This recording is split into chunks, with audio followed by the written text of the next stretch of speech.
In 1998, my parents had bought a boat, and I can remember we left out of one of the local marinas and we were out for a ride, and we rounded the corner of the island, and as we came through the channel by where the ferry is, there was an old man walking out to the end of the dock with a for sale sign, and he was just about to put the for sale sign down, and my mother was like, "Pull in there."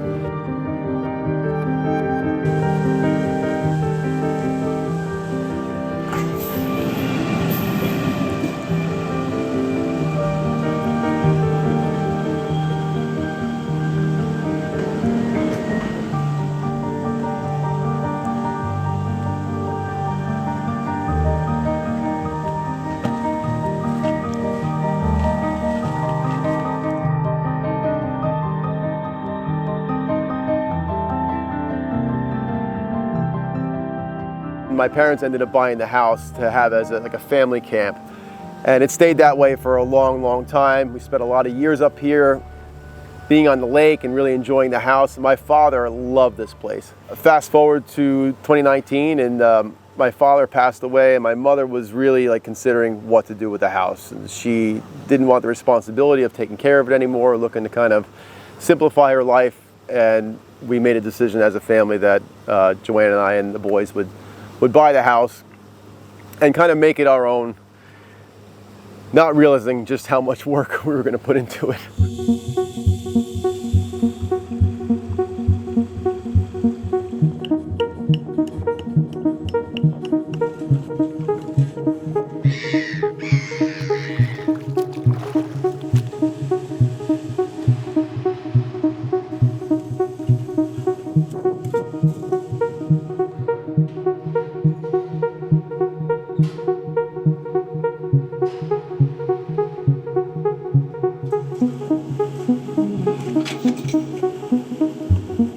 But 3 years later, and a lot of sweat equity, and now we've got a place that we can see staying like this for like another 25 or 30 years. We made a decision to really develop this into like a really beautiful sanctuary where there's like gardens, and the water features are a huge part of it, and redo the house as well. And now my son spends so much time up here with their friends. We'll come up with our friends. My mother's up here using it, which I absolutely love, and it's open to the rest of my family. So this has been one heck of a journey to get this whole property the way it is now, and it's definitely been something that I'll never forget.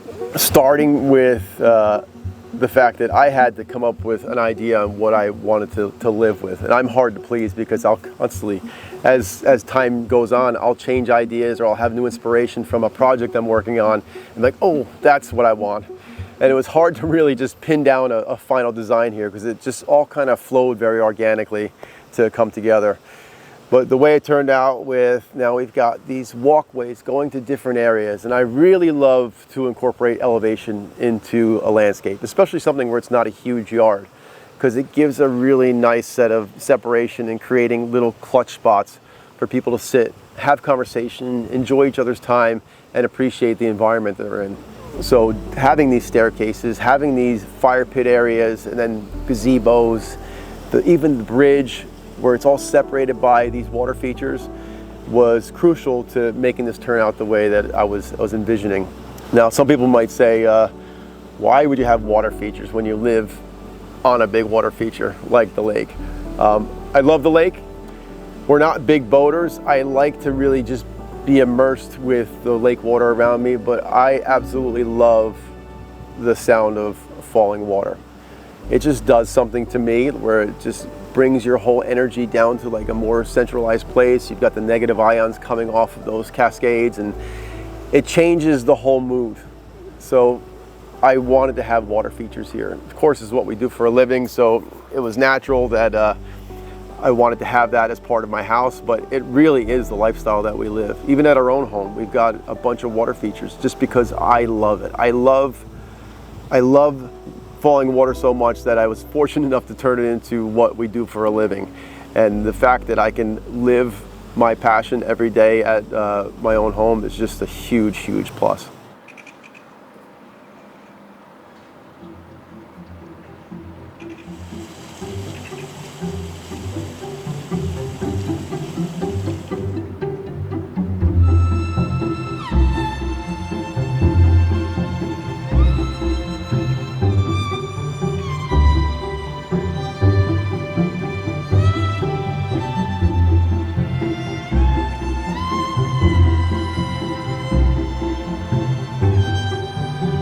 it's a showstopper.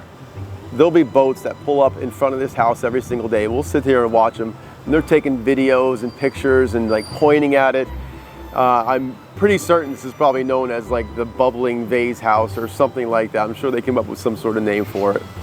But it definitely attracts attention, and we actually have people stop here, say they're inspired, and they want to put a water feature in, which is kind of like a bonus for us. It's good for our business, but it was something that I wanted others to enjoy as well as us. And that's where the two different looks for the urn really came in. When I laid that out, I knew I wanted to have a surround behind it with those walls bubbling water.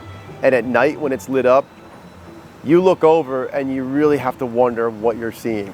It's not something I've ever seen before, and I know for a fact, like when people ride by here, they're definitely quite impressed. But then on the other side, it's kind of for us. We've got these waterfalls that face our seating areas.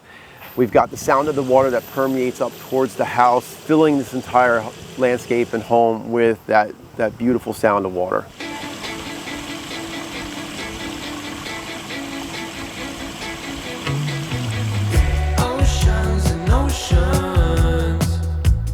Submarines, emotions, blissful hurricane, swelling through me. Oceans and oceans, blue, black and green.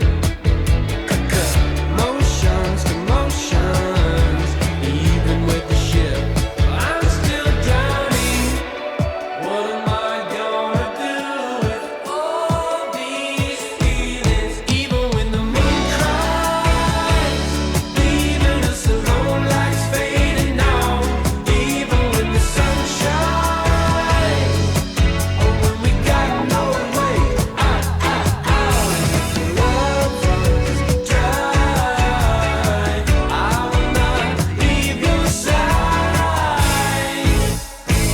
And then exposing all this ledge rock off to the left side, which I love rocks. I love the structure, I love striations, I love the texture of rocks. There's just something so visceral about boulders and rocks that I gravitate towards.